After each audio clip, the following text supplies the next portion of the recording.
And welcome to another edition of the Friday Football Show with myself, Tim Benz, and Mike DeCourcy from the Sporting News, Fox of the Big Ten Network. Glad that you are with us. I was just at Mike's last night. It's always a great place to go. I was there for the Duquesne University basketball coaches show. They got a game coming up on Saturday, and you can swing by to watch it there. You can watch the Steelers game that we'll be talking about against the Ravens there, all the bowl games, the Penguins. Great game last night against Tampa. Maybe you were there for that. Should be there for the game against the Dallas Stars on Saturday, too. Meet me at Mike's. Get yourself a steak and a stone. Get yourself one of their 80 rotating draft beers, one of their 500 available craft beers, dozens in the coolers. So make sure you're there at Mike's. Mike, it's great to see you again. Hope you had a good Thanksgiving. We did. Absolutely. A lot of family, my sister's house. Watching my great nephew run around was a great time. Well, it was not a good time for the Steelers because it was the Bills that were running around all over the North Shore. They kept running and running and running, and the Steelers couldn't stop them. Now their backs are against the wall, and they have to stop the Baltimore Ravens from doing exactly the same thing, which is something that the Steelers proved that they couldn't do twice last year. So let's get right to it. Steelers, Ravens. On Sunday, it's our view from Mount Washington, our 30,000-foot big picture view, state of the Steelers heading into game day. And right now, Mike, the view out my window is from the North Shore, but it is a little foggy. It's a little hazy. It's a little cloudy. I can't see so well into the stadium, and I think that befits the mood of the week, given what happened against the Bills last week.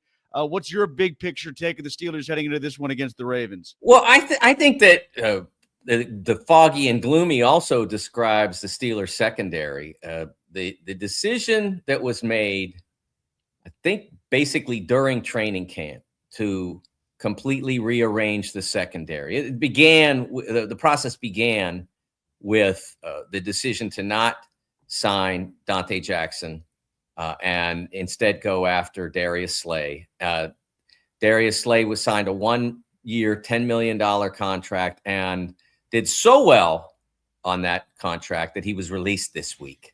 And then Dante is out in L.A., and look, I'm not going to pretend I watch the Chargers every week. I watched them once, maybe a little bit of smidge somewhere else, but I watched them one time in full.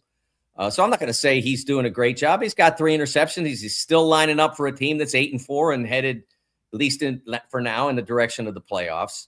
And meanwhile, the guy that you signed to replace him, you realize that he was so poor that he was cut this week or released upon request or whatever you want to call it. He's not there. And that's half of your secondary now, half of your original starting secondary, because you let Juan Thornhill go about a month ago.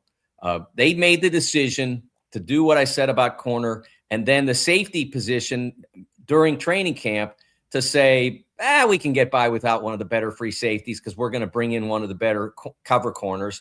And now guess who's playing free safety? One of the better cover corners. It's not worked. I don't know, because of the way the Steelers are structured, none of us really knows whose decision is what. But I know who gets most of the blame. And I'm not sure that it shouldn't be shared in the case of these maneuvers.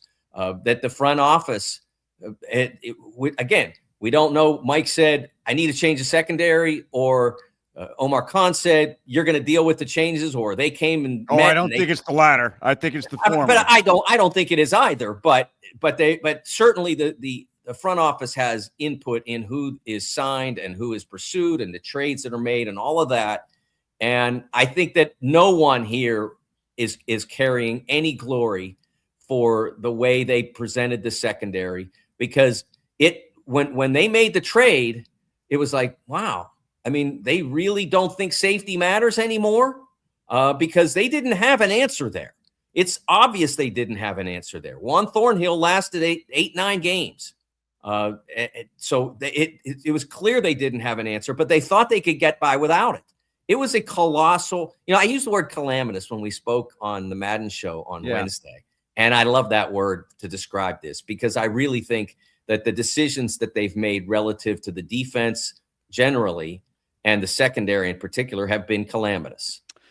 Well, my big picture is much larger than that. I know you're focusing on one unit right now, and it did manifest against the Bills, at least if you listen to James Cook talking about what their preparation was like to run against the Steelers, where he said the entire game plan was to exploit the poor tackling corners, which, by the way, just as an aside, I don't think was exactly the biggest problem with what went wrong on that game day against Buffalo. Like, I actually thought Joey Porter made quite a few good open field tackles. The issue was how easily Cook got to the third level and beyond the edge, got beyond the first two waves of the Steelers defense to force Porter into those tackles that he made. I mean, if it weren't for Porter, Cook would have had a couple more home runs of significant distance. But if the game plan going in was get to the edge, because if we do get to the edge, it could be a homer every time, that's alarming. And that's something that Derrick Henry can do, even though he's most renowned for turning big runs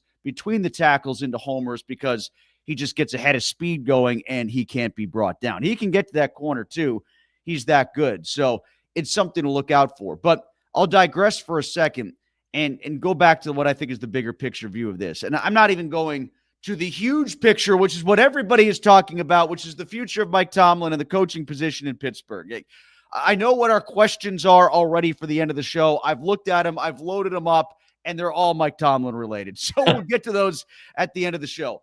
But I'm talking about the big picture for this week against the Ravens, this game with the division largely on the line. And my thought goes to forget Adam Thielen. We need to give number 16 back to Charlie Batch, because this is that game. This is that game from 2012 all over again, where they looked like crap the week before against the Browns. They turned the ball over 47 times. They had to rebound against the Ravens, who were leading the division at the time, just to sustain life in their season, and they did it, which was a real surprise because the Steelers were not playing well at all that time. Ben was hurt. Batch was in. It was falling apart. Like, there was just sniping going on all over the place. The media was all over them, and they rallied the troops, and they got a win. The difference this time is that Ravens team was 9-3. This Steelers team has the same record as the Ravens. The Ravens are in a calamitous situation as well, a cataclysmic situation as well. So they needed they could let the Steelers win that game. It was surprising, but they managed to still win the division anyway. There are a lot of stakes on the line for both teams here, but neither one is coming in a pretty picture. Yeah, it's interesting that you talked about the whole defensive problem and getting to the corner. I watched the tape of that game, and I can't count how many times that the way the Steelers decided to defend the run was to have the edge crash in to the interior, and then have the linebacker behind him crash into a block and leave Joey Porter, for instance, having to make a tackle all by himself. I mean, the logic of how they're defending is totally beyond me. The run defense doesn't make sense to me anymore. When they are able to string plays out, they have been marginally successful, like against the Bears. But when they do this thing where they're crashing to the inside and exposing the corner the way they do, I mean, why isn't TJ Watt out there to make a play? Because he's, for whatever reason, for the way they're designing the defense, he is crashing to the inside, taking the tackle toward the inside, and that leaves a linebacker or a corner one-on-one with a running back. And if you miss, it's a first down. And if the player at the safety position misses, it's a long run touchdown.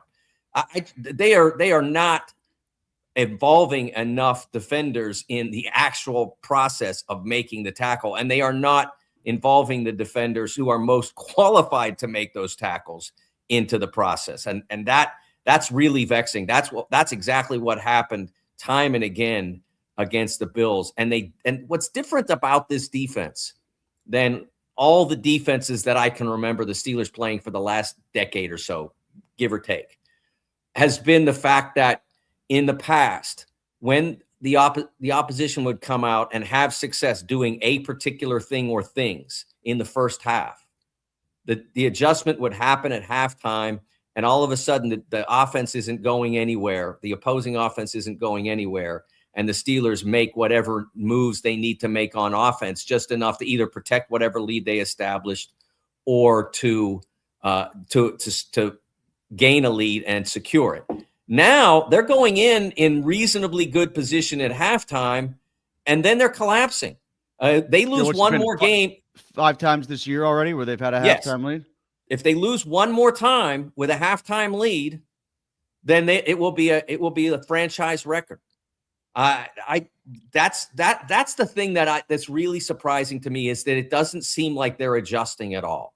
I'm sure they're making subtle adjustments, but the major adjustments that were difference makers in the past aren't happening.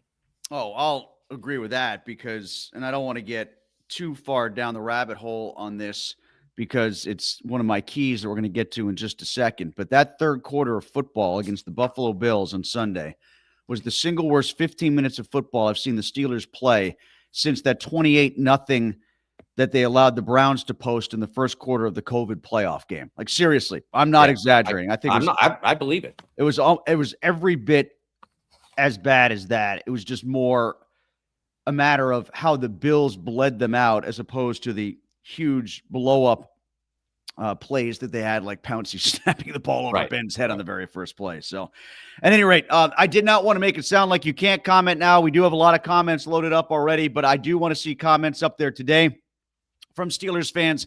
Tell me what you think about where the Steelers are heading into this game against the Ravens. The Mike Tomlin situation, we can talk about that too. We will talk about that. Your keys to win, if you think they can win, if you think the Ravens are going to bounce back, just post your comments and we'll get to them. In fact, we'll do it right now. As we get to our keys to victory, and I'll start off on the offensive side, Mike. The Steelers are last in the NFL in plays run at 667.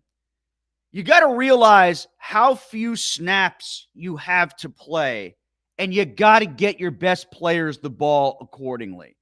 Gainwell and Darnell Washington, they might be better than you thought, but that doesn't mean that they're good enough to be your most important offensive players. I think we're starting to see the manifestation of things that we heard about regarding Arthur Smith before he got here. That he falls in love with the average guys who prove to be better than average. And then he makes his really good guys average by extension. You're seeing that happen right now. Like Kenneth Gainwell, good player. Darnell Washington, finding out he's more than just a blocker. Great. You run the fewest plays in football. That maybe there's a self-fulfilling prophecy element to that. Maybe there's a chicken and the egg thing going on here, that you're relying too much on the average guys to do above average things all the time. And that's why you're never on the friggin' field. I couldn't agree more. That we've talked all. I keep hearing about the idea that the Steelers don't have a second wide receiver, and over the last month, that certainly has been demonstrated that they don't have adequate play at that position. Whether or not that's a function of the quarterback missing those occasions when those guys are open, or they're just not getting open often enough, that can be debated. But what is indisputable is that they have 2 high-level pass-catching tight ends. And I'm not including Darnell Washington in that, even though maybe he warrants at least some sort of inclusion in that. I mean, he has done a wonderful job. And I'll talk about Darnell later. But you've got Muth and Jonnu Smith, and they're hardly ever on the field. They're playing half the time. Together, they're basically playing half the time. And they almost never get targeted. So it does. You can't continue to blame that aspect of, well, we don't have a second wide receiver, that's why we don't have a passing game. You have 2 tight ends that can catch the ball at a high level. One guy caught 88 balls last year, and he's barely seized the ball. And the other guy I don't think has had a catch in the last 2 games. I don't think Muth has had a catch in the last 2 games. It's preposterous. The guy is a high level. He's not. Like, I'm not saying he's Tony Gonzalez, but he's a high-level pass-catching tight end. That's why you kept him and paid him good money. Well, it's the biggest disconnect with him and Warren is that they bothered to keep him. Now it feels like they don't want him. Yeah, it doesn't make any sense at all. What I look at in the key to the offense is that, like, if they can come up with a coherent, workable plan, there's no reason they can't move the ball on this defense. We saw it on Thanksgiving night. 254 yards, for the Bengals in the air, 128 on the ground. No, the Steelers do not have Joe Burrow. No approximation thereof. But they also have probably better running backs, either Warren or Gainwell, than the Bengals do, and so they should be able to find a way to move the ball against this defense. You look at the game against the Bills, and they gave up on the running game so quickly. And I understand they looked at the box and they saw 9 guys, 8 guys, 9 guys, and I get that. And so what do you do when you see? Well, okay, so you throw over the top of them. No, they didn't do that either. They didn't throw the ball over the top of all those guys. They did what they've done over and over and over again, which is to throw the quickest pass possible, the least possible resistance to the quarterback, and then and in some cases when the protection broke down more, or the play circled around to where the protection eventually broke down, the ball winds up at the receiver's feet just to avoid a sack. This is not the way a functional offense works. They need to have a plan that makes some sense. I felt very early on in the Bills game, after they got the interception, that they didn't have an idea of what they wanted to do against that defense. And it was apparent the deeper you got into that game that they didn't have a real coherent plan for what would work against that defense with the personnel that you had at your disposal. All right, so my defensive key is going to be basically be ready for the inverse of what you saw last week. And Mike Tomlin alluded to this in his press conference, and I think he's right on this, that, the Bills, you had the running back who was excellent on the perimeter in Cook, and you had the quarterback who was basically between the tackles guy in Josh Allen. That's going to be the opposite this week. It's going to be Derrick Henry between the tackles and then Lamar on the perimeter, you think, if Lamar is going to run at all. And we'll get to some of the stats later in the show, but he's not running nearly as much as he used to. And when he's throwing, he can still be very accurate. Now, he had a couple balls flutter all over the place against Cincinnati. I think part of that is he doesn't have his legs underneath him, whether it's a toe injury, a knee injury, an ankle injury, or all of the above. Something's bothering Lamar right now. Now, all that said, Mike, if Isaiah Likely doesn't fumble through the back of the end zone at the 1-inch line, and the refs don't decide to be picayune and throw that stupid pass interference penalty against Zay Flowers on Thanksgiving night, then we're talking about a different game between the Ravens and the Bengals. And I think we're having a different analysis of Lamar being able to just throw the ball and throw the ball well, because there's a lot more passing yards than, or at least passing productivity attached to what he did, because he would have had 2 more touchdowns as a result. Right. For me, the defensive key comes down to putting pressure on Lamar. You can get to him now. We've seen it. Their offensive line, which used to be sort of the model for what the Steelers were trying to rebuild toward, and at this point, they've given up 34 sacks, which is the 9th most in the league. Only 2 winning teams in the league, only 2 teams with winning records have given up more sacks than the Ravens. Everybody else that's in that neighborhood, that 1 to 9 neighborhood, is a losing team. When Lamar is at his best, he's a wizard at avoiding pressure, but he's not at his best. It's obvious. So you have to put the pressure on him, because the more pressure you put on him, sacks are important and they are helpful, but more important is putting enough pressure on him that he doesn't feel comfort and doesn't get accurate, and doesn't have the time to find Mark Andrews open in the middle of the secondary, which he will be on multiple occasions on Sunday. So the pressure on Lamar is important, and don't let him out. He is not his best, but he's still dangerous. But one stat I wanted to throw at you, Andrew Siciliano. I used to work with him at Fox Sports Radio, I think it was, or one of the radio things I used to do back in the day. I used to make regular appearances. My college on classmate, Andrew Siciliano. There you go. Andrew's a great guy. Just got inducted into the Syracuse Broadcasting Hall of Fame. Congratulations to Andrew. Yeah. Awesome. Now the play-by-play voice of the Browns. He was pre-game or preseason with the Rams when he was doing the NFL Red Zone for a long time. Yes. He posted a stat on his Twitter account, I believe it was, that Lamar has not made a single tackler miss on a designed running play this year. I think it's Wow. NFL Next Gen Stats. That's wild. That out. Not one. He hasn't had one missed tackle on a designed run.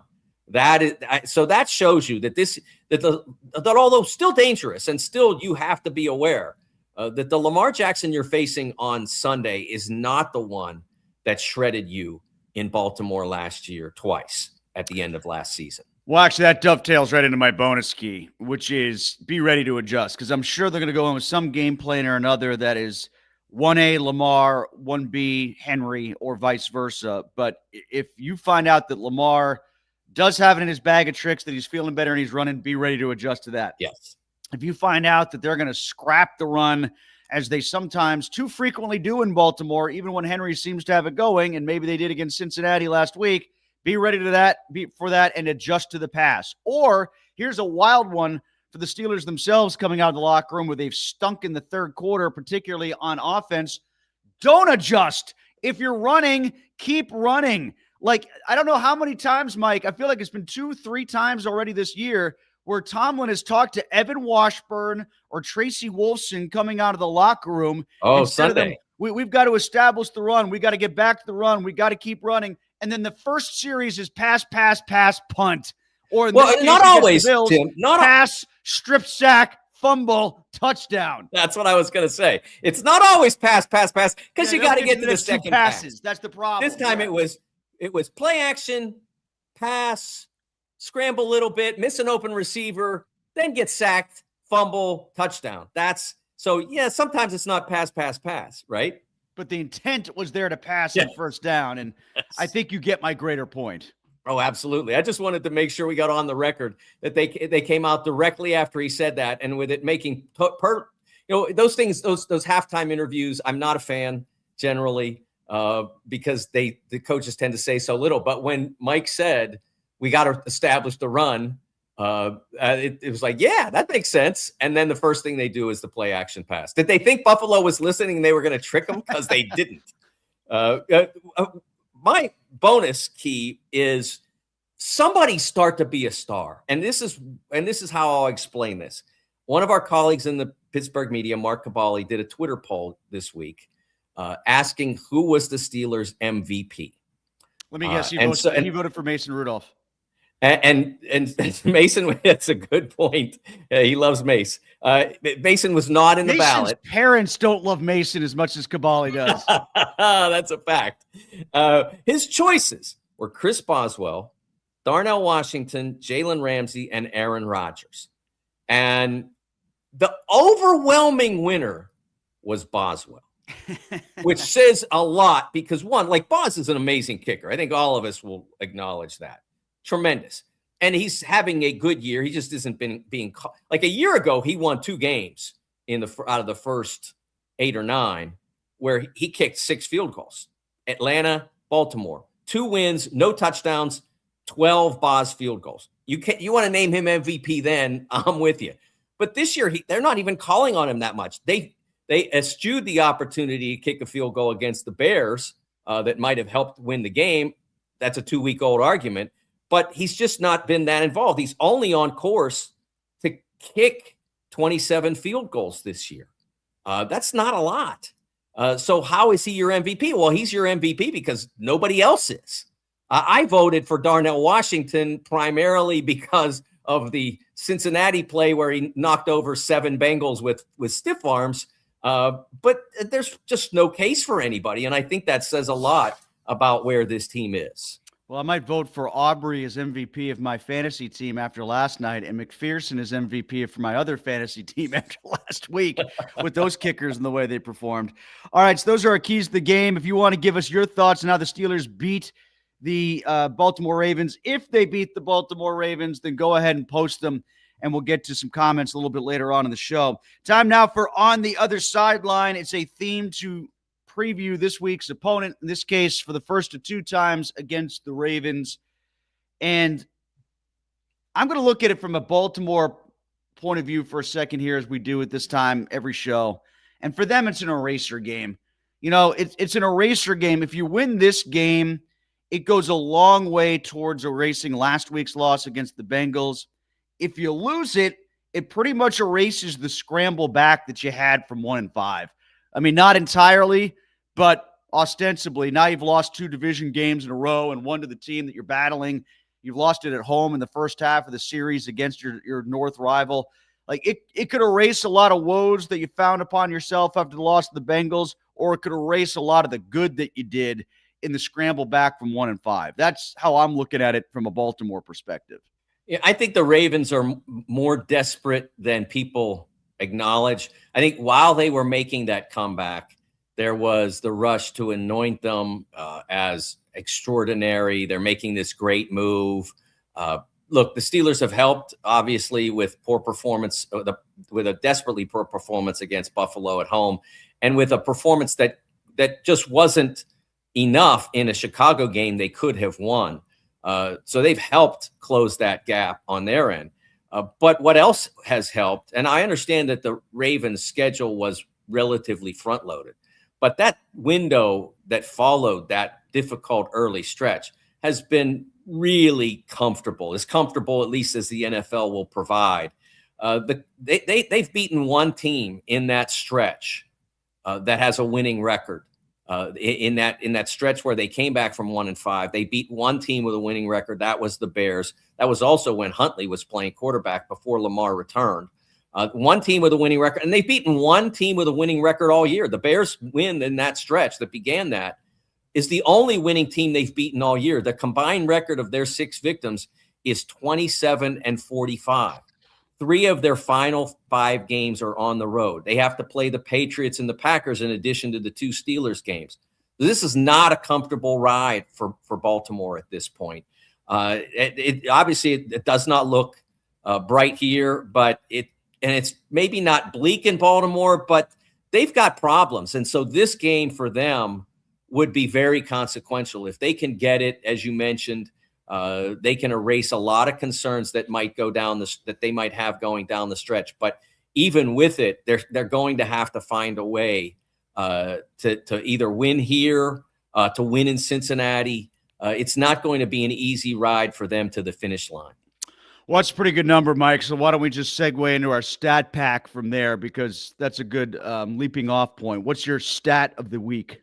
Yeah, my stat is 19, and that's the number of sacks that the Ravens have accumulated in 19 games. Excuse me, in 12 games. 19 sacks over 12 games. That's a little more than 1 and change per game. This is not the fearsome Baltimore pass rush that we've seen in the past. Haloti Ngata is closer to Hall of Fame induction than he is to helping these guys. And so that is not a pass rush that Aaron Rodgers should have to fear. I mean, he has been playing with a lack of comfort facing pressure. I mean, that's the thing that has bothered me most about the way Rodgers' last month and a half has developed. Look, okay, sometimes he gets pressure.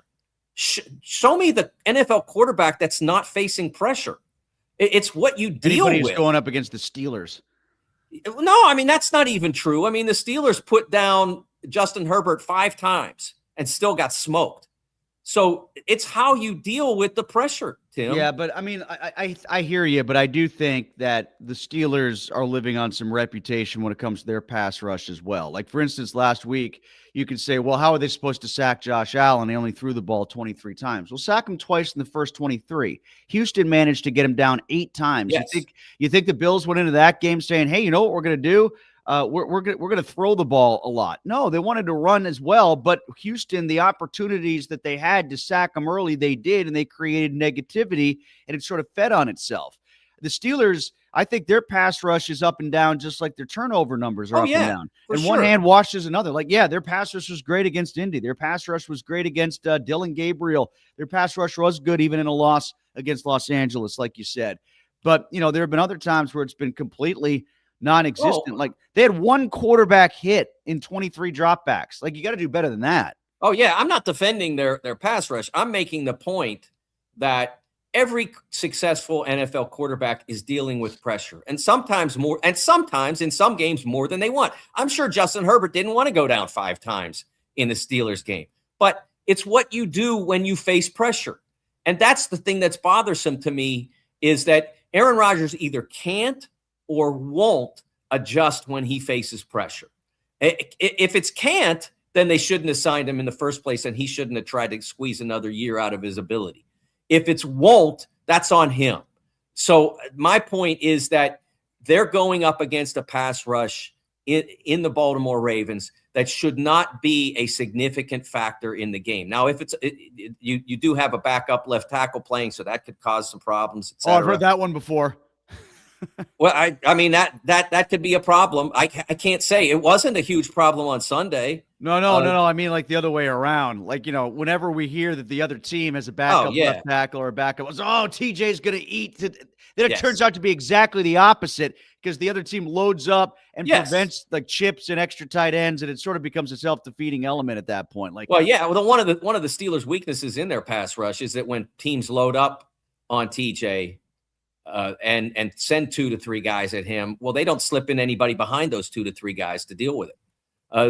To say, okay, you're going to pay all that attention to him. We're just going to keep doing what we do, and we'll see if it works. They don't say, okay, so let's adjust, and we'll stunt the guy through that gap because there's 3 guys trying to stop TJ, and somebody's got to be open. But the Steelers don't do that. They don't do it often enough, and that's why their pass rush can be mitigated because they are so conventional in their pass rush game at this point. Well, I loaded up a couple stats because what I've found as we've been doing this show, Mike, is I always tend to go to my stat pack earlier in the show, and then I leave myself bare at the back end. What I've decided to do is just sort of load up and keep some in reserve here, and I managed to avoid cannibalizing my own rundown. And I'll start off with this one because I was tempted to go here first when we were talking about Lamar and him not running a lot lately. But one stat is 1. That's the number of 100-yard games that Lamar has had rushing the football since the start of last year, and week 1 against the Chiefs. So since then, he hasn't had another 100-yard rushing day. He had 81 against the Steelers in the playoff game. To compound that, when I was searching for, at the end of the show, we will do our predictions that includes a player prop, and I was looking at the available props. I think Lamar's number is under 30. The rushing total was established at, I believe, in the 20s. I believe his rushing total is in the 20s. Can you imagine like an easy bet, but it's not. It's close. I mean, he could break it with one run. It's the Steelers defense that just did what it did on Sunday.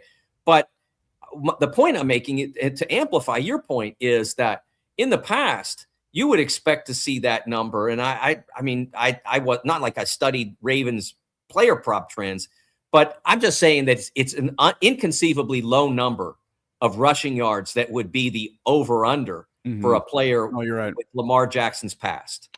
Here, speaking of inconceivable, let me give you another one. This number is 20. The last 5 games, passes over 20 yards for the Pittsburgh Steelers, 0 of 13. First of all, only 13. Yes. Secondly, 0. You haven't completed a pass over 20. That's air yards, by the way, not catch and run. These are air yards. So 20 yards in the air or more. The Steelers are 0 for 13. So let me ask you this. 0 for 13 in the last 2 games. 5 games. The last 5 games. So it definitely includes, but does it include the passes that were caught by other teams? Because I don't know, like, if the sideline pass. You're talking about the interception by what's his name in front of DK Metcalf in the Chicago game, right? I'm just curious whether anybody's catching those balls or whether they're all floating harmlessly out of bounds. Because Roman Wilson, wide open on one pattern, I think it was in the Bills game, and the ball went 20 yards. On, Mike. The wind was supposed to knock that down. Weren't you listening to Aaron? Oh, yeah. Yeah, so it's a lot of other people's fault a lot of times, including Mother Nature, I guess, on that one. He was trying to adjust for the wind like he's a kicker, Yes. Well, he did not play that one well into the wind. Maybe his golf game is better when he's dealing with the wind, but that was not exactly an ideal throw. Here's another one before we go. The Steelers, the number is 17. The stat is 17. The Steelers are 6-11 in their last 17 games. Now, I know Mike Tomlin's never had a losing season, but that's a season in the NFL right now. 6-11. I don't think anything about the end of last season was ideal, but I think that's a gerrymandered stat. That's what I would call that.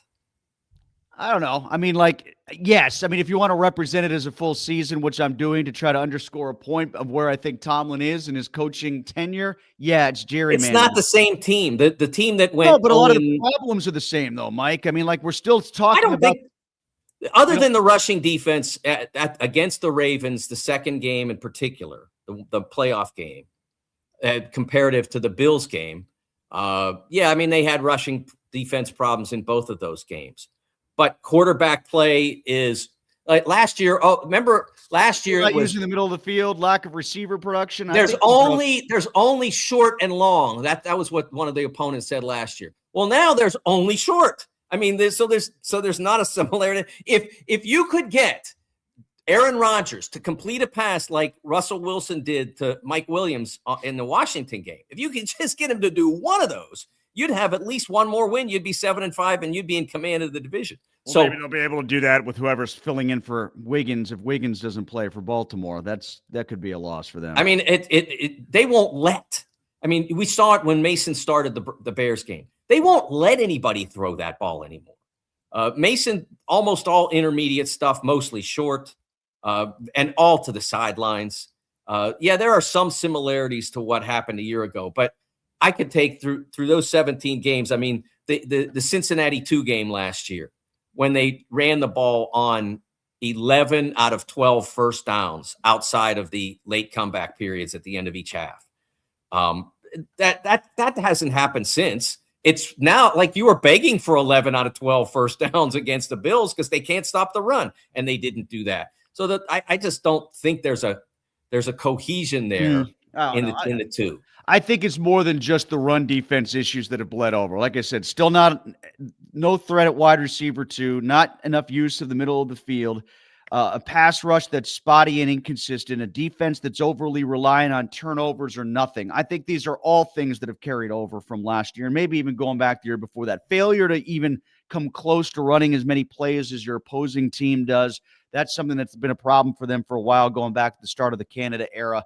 So, like, I do think there are continuing threads that have bled over from last year. Well, I think you're right. Is it 6-11 to be gerrymandered to represent a 17-game season? Yes, guilty as charged. Okay, but I also think that there's some fluidity to why it feels like a continuation of the last couple of years. If you want to say that they are inadequate at offensive and defensive coordinator, I don't think you get much of an argument about that, because you see that in the Ravens game in particular, last year, the second one especially, they didn't adjust well, and we talked about adjustments being an issue all through this season. And then on offense, the same guy who put 45 on the Bengals then comes back and calls all those run plays last year, and then goes against the worst, the 30th best or the third worst rushing defense in the NFL, and calls a play action pass with a lead coming out of halftime on first down. So yeah, it's the same guys. So in that sense, they are all connected to both last year's finish and this year's start. Time now for Who Will Take Flight. That's when we talk about players on the Steelers roster and the opposing team's roster who are likely to make a big splash in this game. And we remind you that Flight Night is Monday night at Mike's Beer Bar on the North Shore. Get yourself an extended sample of their many craft beers on tap. They've got over 80 of them each and every night. Flight Night at Mike's for Monday Night Football. And this week, the Monday night game, a reminder, if you're a fantasy football fan, hopefully you did this already with the Thursday night game, but there's 4 buys again. This should be an interesting game coming up on Monday. Philadelphia at Los Angeles, Eagles at Chargers. That's Monday night at Mike's. I guess I'll start with my flight combination. I've got 2 guys from each team, and it's basically 2 guys for one position, Mike. I'm going to say with Patrick Queen likely being limited or out this week, depending on that hip/glute problem that he's got. Cole Holcomb or Malik Harrison, not only having to step up and play more potentially, but play well against the run for the Steelers. And then on the Ravens side of the ball, I'll say Keaton Mitchell or Rasheen Ali, because those are the guys They're going to have to replace Justice Hill. Mitchell had the big run against the Bengals last week. So those would be my guys from both teams, because there are injury replacements that need to be mended for both clubs, I think, at important positions, especially since they tend to not keep Henry on the field a ton in third down situations, even though I think they could, because what do you have, like a 40-yard reception last week against the Bengals? Might have been the week before, but it's not like he's incapable of catching and running with the football. So when you say Cole Holcomb and Malik Harrison, are you saying you think they'll take flight or that they have to take flight? That they have to. Yeah, because when I was doing mine, I looked at it from the opposite perspective, which is I think they will. And I really had a hard time finding someone in whom I had great confidence to have a big game among the Steelers.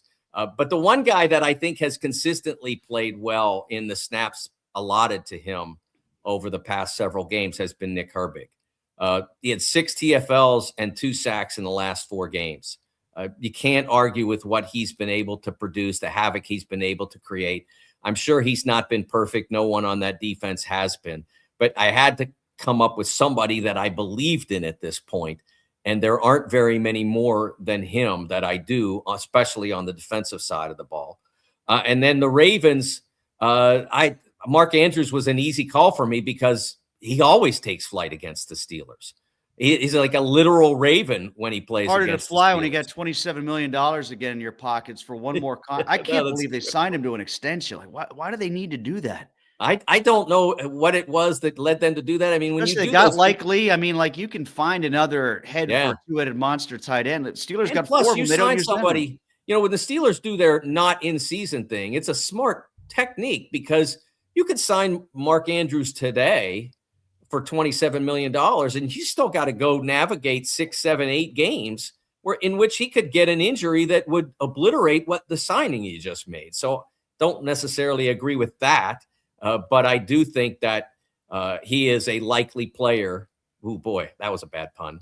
A likely player to take flight against the Steelers defense because we've seen him do it so many times before. Got some comments coming in. Want some more from you. We're going to get to them shortly. We will before the end of the show. I saw one that popped up that I have a particular interest in that I'm going to lead off with, revolving around DK Metcalf in just a little bit. But I want to go around the league right now, Mike. Some NFL nuggets from across the league. And I will give you a quote from Richard Sherman on Prime last night after the Cowboys lost to the Detroit Lions 40-33. George Pickens looked uninterested and disengaged. Those are 2 pretty familiar words, aren't they? Oh my gosh. A week, 2 weeks ago, was it? We were talking about the Kay Adams comment about the worst trade in history. And we're all just, and I'm just sitting here saying, okay, like, let's wait around, see if we get the full George Pickens experience. And there you have it. He was not good enough. Face mask on a guy in the middle of a play, uninterested and disengaged, had to be benched because he missed curfew in Vegas. And yet at the same time, this week, I think it was Todd Archer and Jeremy Fowler at ESPN.com had a real long story about the Pickens renaissance in Dallas. And there was one Dallas source, unnamed, that said he ain't going nowhere. In other words, they're going to extend him or they're going to franchise him. The franchise tag, by the way, is about $27.5 million projected for wide receivers this year. It's $27 million to be uninterested and disengaged. Yes. And that's why the Steelers let him go. Hey, look, I said it before. I'm more upset about the return than the idea, because whatever they thought that they could get out of Pickens if he stayed here, it wouldn't have been this. Like, he would not have done what he's doing in Dallas had he stayed here in Pittsburgh, because of quarterback play, because of offensive design, because of attitude, because of what I thought he viewed probably as poison water here. He's probably happier in Dallas for a myriad of reasons. He's got a better number 2 in CD, even than I think he would have had here in DK. What's that? Number 2? Oh, you're looking at it from his perspective. Yeah. He's number 1, and yes. CD Lamb, who's been an All-Pro, is number 2, right? Right. Is that what you're saying? But though CD was very good before he concussed himself last night, yes. Trying to make that great catch. But at any rate, I had to throw that out there. Go. What's your around the league? Because I think this next one is going to lead into some comments about Mike Tomlin. So go ahead. I was interested in an article or a tweet that Bill Barnwell from ESPN put up about Trey Hendrickson wherein it appears that Trey Hendrickson is realizing the cost of being a Bengal. Being a Bengal, do I have time to tell? I'll tell this great story that David Fulcher, the all-time great Bengals safety, Steelers fans surely remember, used to kill the Steelers. Yeah, he's a fantastic interception player. Every game, or a fumble recovery or something like that. Told a story on a friend of mine radio program, Lance McAllister, about when I can't remember now, he either went free agent or was traded to LA. So he gets to LA and he's in the locker room, and this is before everybody had fridges and everything, and there was a soda machine in the locker room. And he got up and he went. Which and LA, by the way? You talking about the Raiders or the Rams? I think it was the Raiders at the time. Okay. All right. And so he gets up and he goes and he puts a couple quarters in, and they keep falling through all the way down. And he keeps picking them up and putting them back in. They keep falling through. And he does this like 5 times, and he's getting frustrated. And he turns around. The entire locker room is howling, laughing at him because it's free. All you got to do is press the button. The Coke's going to come out, or the Diet Coke, or whatever you want to drink. But in Cincinnati, he had to pay because that's how Mike Brown ran things. And now Mike Brown has an elite defensive lineman, pass rushing edge, Trey Hendrickson, and they wouldn't negotiate a long-term deal. He winds up having to sign for 1 year. I think it's $29 million. And now Barnwell is suggesting that with the injury problem that he's having, he's likely to wind up signing a deal for 1 year for about the same money that Joey Bosa got in Buffalo, which is about $12.5 million, give or take.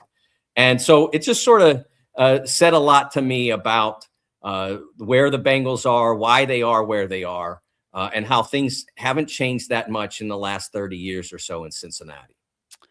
One of the league-wide thing, I noticed this, it's gotten some play this week. I think it's germane to the Steelers because if you look at the playoff standings right now, Patriots are in the playoffs. Mike Vrabel's their coach. Jaguars currently in the playoffs. Liam Cohen's their coach. The Colts are currently in the playoffs. Shane Steichen's their coach. In the NFC, Ben Johnson with the Chicago Bears. The Bears in the playoffs. He's a rookie coach. Mike McDonald on his first contract as a rookie, first-time head coach with the Seattle Seahawks. Dave Canales was in as of last week with the Panthers. They've fallen out because they're lost, but also in the mix. So that's 5, as of last week, 6 coaches that are either new to their team or on their first contract as coaches that have teams in the playoff mix. Some of them are rookie coaches. Consider that the next time someone says, if the Steelers fire Mike Tomlin, who are they going to get? You know who they're going to get? Someone else. Just like Mike Tomlin was someone else to Bill Cowher. Just like Bill Cowher was someone else to Chuck Noll. They're going to get somebody else. It's not like they have to stop having a head coaching position if Mike Tomlin is fired. They could upgrade. They could get somebody who comes in like Ben Johnson or Steichen or Cohen or McDonald or Mike Vrabel. It doesn't have to be a first-time coach as they've done so successfully the last 3 hires that they've had. It could be somebody else. I hate the narrative that who else you're going to get if you fire Mike Tomlin. Well, look, we discussed this earlier in the week as well. It's not a question of who else are you going to get. There's always going to be somebody, but the question that you don't know for sure is whether that person is going to do an effective job. And you mentioned Steichen. Steichen is an example of someone who was not well positioned entering the year. Had a really nice start. Things are starting to leak. They have a big game in Jacksonville this weekend, a place where they very rarely win. If they lose that game, they're starting to look like they could fall out of the picture. A lot of things depend, whether the KC makes a run, et cetera, et cetera. There's a lot, but they would be on the downward trend without a doubt. And so I'm not sure that I want Shane Steichen as my next head coach. Mike Vrabel, my position on Mike Vrabel. The real question about Mike Vrabel is not that he can come into your program, but you're Tennessee and you had him and you said that's not good enough for us. And now you are the literal worst team in the league 2 years running. You had Mike Vrabel, who was an effective coach, a successful coach, had a couple of bad years, and you decided we can do better. And they didn't. They did much worse. So I look at Mike Tomlin and I believe that is he doing a good enough job now, at this moment, this month, this season? No.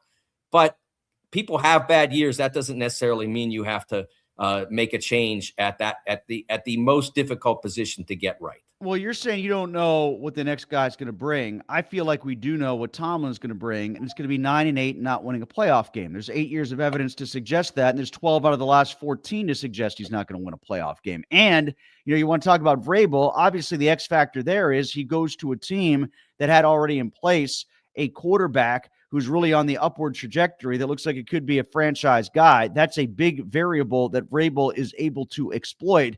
And if you're telling me that I have to trust Tomlin to make a decision as to who the next quarterback is going to be, he's whiffed on every single guy that he's tried to bring in to replace Ben Roethlisberger. And like you said earlier, if he can't figure out who's good at corner, how is he supposed to be able to figure out, or safety, he's supposed to figure out the next quarterback? I don't want that. Well, I would say that at this point, he's 0 for 1. Let's be honest about this. The rest are all just stopgaps. He's 0 for 1. And I was the earliest person on the this is not going to work wagon.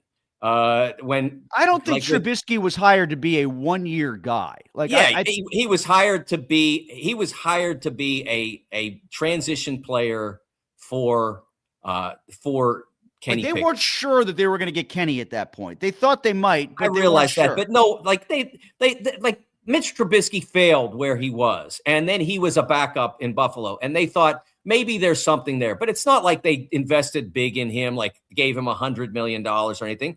They signed him to backup money and took a role on it, and it didn't work for them.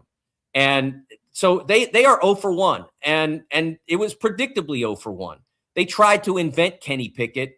And I said at the time on Mark's show that they are looking for a competitive miracle with Kenny, because if there hadn't been for the 5th season in college, he would have been a 4th round pick if he hadn't gotten the chance to come back in 21 as a result of what happened in 20.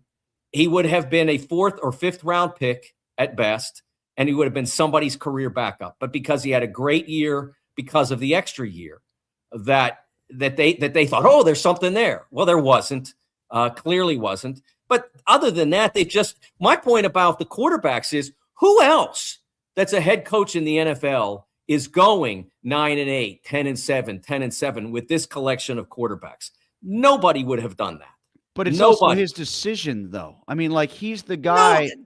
No, what are the other options? Again, we talked about this before. The other option was Sam Darnold. And everything else is just, who can we get to get us through? Sam Darnold is he good enough? Is he good enough to invest big money? I think the Seahawks invested $100+ million in him. I think 50 of it's guaranteed, something like that. That was the only guy out there that you had to make a genuine decision on, who could maybe have come in and done something. And everybody else, you're right. Baker would be the other one. But even Baker was someone that was discarded. Would I have been happy if they had invested in Baker Mayfield? Yes, I think it would have turned out to be a successful selection. They didn't do that. But I mean, we're talking about 4 or 5 years where there haven't been that many choices. The choice that they had was to try to get through until we can find our way into a position to draft a quarterback. That is supposed to come this spring. If you want to say you don't trust him to make that decision, I can't argue with that. He didn't select Ben back in the day. He did select Pickett in the current era. And I don't know whether he would get this one right or not. I don't know whether he would be the loudest voice in the room. I suspect he would try to be. But again, there are ways to run an organization where you go back to Ben. Remember who wanted Ben and who didn't? The coach who won a Super Bowl with him wanted a tackle from Auburn. The guy who owned the team said, boy, if we miss on this one, that'd be a mistake, because we blew it with Marino. And it turned out that the owner held sway. So I'm not going to say that I trust Mike to do an effective job selecting this player, but I do trust him to do an effective job winning games with him and with if the quarterback is capable. Let's get some comments here, because a lot of people have chimed in, and we have a bunch in reserve. Probably not going to get to all of them, but I'm actually going to start with Tyrone. at the end here because he brought up something that I wanted to get to in some way, shape, or form. He said they throw 50-50 balls while not having 50-50 receivers. Washington, Metcalf, and Austin are not 50-50 receivers. The Steelers don't utilize talent well. Pickens is gone. The point about Metcalf is interesting because he should be great at 50-50 balls, and he's not. Right. The other thing about that is, did you see Asante Samuel's dad talking about DK Metcalf this week on his podcast? The former Pro Bowl cornerback talking about, he made the analogy that DK Metcalf is that guy that you played basketball with who's 6'9" and thinks he's a guard.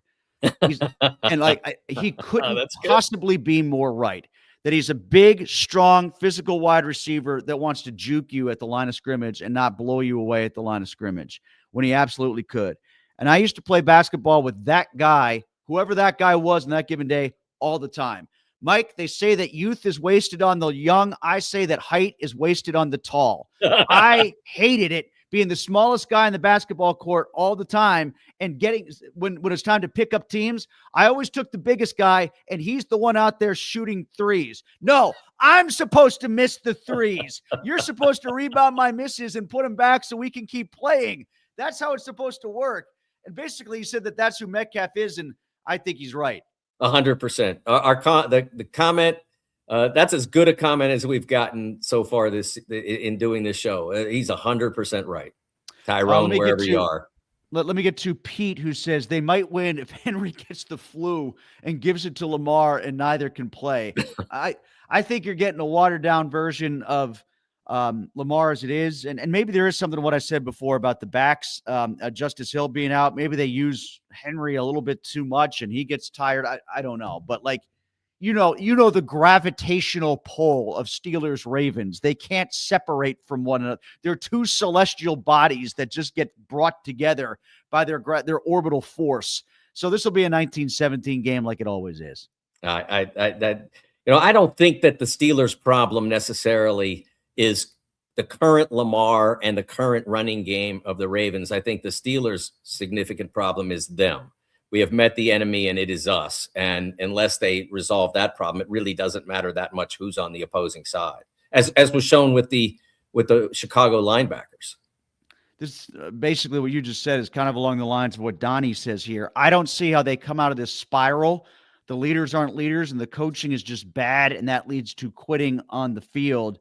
I thought they were tapped out in the middle of that third quarter, and there were still 15 minutes to play. I think that's part of the reason why Renegade got booed. I think that's part of the reason why look, there's been a fire Tomlin feeling in Pittsburgh for a long time. There's a reason why it bubbled to the surface in that game. It's because people were frustrated by the effort that they were watching as well as what the score was on the scoreboard. Yeah, I think, I'm not sure whether I saw as much surrender in the Bills game until it was really more fatigue, as I've seen. At least I'm trying to remember if it was the Chiefs game where I felt like it was, not the Chiefs game, the Chargers game where I felt like there was surrender out there. But the offense is putting so much on the defense in the second halves, either by putting them in impossible situations or by not staying on the field long enough to give them any rest at all, that I'm not putting that element of it on them. Although certainly from a technical standpoint, they've been not nearly effective enough. Finally, Dylan says, you guys are my favorite show. Please make me feel better about our D-line. I'm just not sold that we'll be able to stop the run. Dylan, you want me to make you feel better about the D-line? You think I can do that? Okay. All right. I'll try. I'll make you feel better about the D-line, Dylan. There's a draft in April. It's here. And right now they project to have 13 picks there. That'll make you feel better about the D-line. Maybe they'll get somebody from Miami, one of those guys that was eating up Pitt last week. I don't know what else to tell you, especially with Harmon being out. I worry about their ability to stop the run too. I wish I could make you feel better, but I can't. Yeah, I mean, I think the Harmon thing is not inconsequential, and it's a shame that it's that consequential. I do think there has been some correlation to his level of health and what the run get, because the run defense has not been tragic across the board this year. Right. Like it feels like it has, but there have been pockets where it's been good. They stopped Jonathan Taylor. They slowed down the Bears to 99 yards, and they averaged 150. Who else am I forgetting about? There's one other game out there that we're worried about the run, and they did a good job. Second Bengals game, that after they had gotten gashed in the first one, They were They better. did not. They're better, not great, Yeah. but better. And Yeah. I think some of what they allowed to Chase Brown, they allowed. Yeah. So I think there's some merit to that being an example too. But Josh Jacobs was the one I was struggling to come up Oh, with. right. Josh Yeah. Jacobs was the other guy I was thinking of that they did a decent job against. But a lot of that has been when Harmon was on the field, a little bit more experienced, feeling healthy, and the games where, like the Jets, the first game, Kenneth Walker in Seattle, the second game, he wasn't out there yet. So I do think you're right, Mike. There is a direct correlation between Harmon. It shouldn't be as direct as it is. He should make you less effective, not ineffective. Right. Or his absence should make you less effective, not ineffective. All right, real quick, because we got to sprint. Predictions. You want to go first on yours? Yeah, I just don't have any confidence in the Steelers offense at this point. So I've got Ravens 21, Steelers 10, and my prop dovetails back to or reconnects back to my my Raven to take flight. Mark Andrews, his prop is only 27.7 receiving yards. I feel good about that one. I said the score before because I laugh every time I think 19-17 Ravens. They'll win this one, but it's a very typical classic Steelers Ravens game here. I think I've got the Ravens minus 2.5 in the second half. That's my prop bet. Right now, they are 2.5-point favorites to cover a field goal in the second half. And we just talked about how bad the Steelers are coming out of the locker room in the third quarter. It's like the Steelers can be up 17-0 at halftime, and the Ravens can win the second half 3-0, and you win that bet. And based on what we saw in the third quarter of games this year, I feel real confident that the Ravens can at least cover that spread in the second half. I think the game right now is like 6.5 or something like that. I've lost track on the spread, but right. Yeah. So I think that's an excellent bet. An excellent selection. It really, I hadn't seen that one, but I think you've nailed one there. That was from Bet Rivers where I ripped that one off from. All right, Mike, thanks a lot. Appreciate it. We got to jump. Thanks to our people who are commenting and viewing. Thanks to Chris, who's been running things on the other side of the screen here. And we'll catch up with you next week, Mike, before Monday Night Football, I guess, at least as of now. They have to announce that today if they flex it, right? They better not.